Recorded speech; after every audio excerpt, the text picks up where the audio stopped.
नमस्कार छड्के सलाम हजुर सबैजनालाई।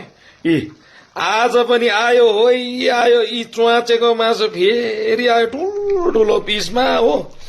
यी घरमा अलिकति पाहुना पनि आउँदैछ, तर यहाँ चाहिँ कपुरे चाना मात्रै छ है। सुँगुरको मासु चाहिँ रातो भने चाहिँ खानु सक्दैन, न्युटेला जस्तो हुन्छ। यस्तै मात्रै कपुरे चाना मात्रै छ। ल हेर्नुहोस् है कस्तो लाग्छ, मजाले पाक्दैछ।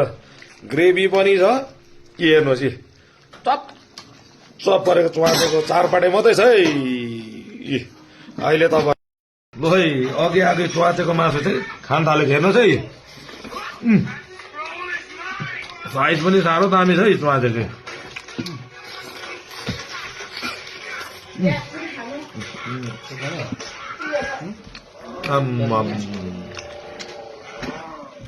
साँच्चैको मिठो रहेछ च्वाचेको।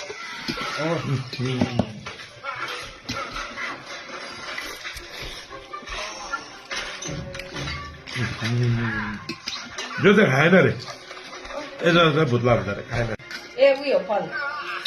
हामी त धेरै खाँदैन, यो 4-5 वटा जस्तो चाहिँ यो खालको साइजको च्वाचेको मासु कसैलाई मनपर्छ भन्नुहोस् है। हामी त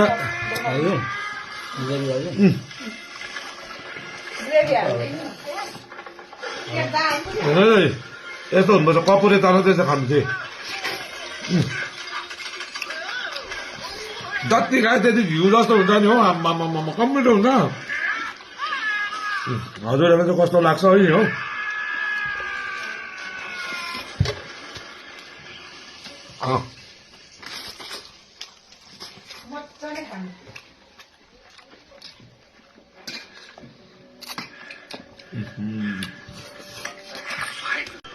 ए पानी दिएकै छुइनँ के भएको कति खाऊ है आज त मजाले हिजो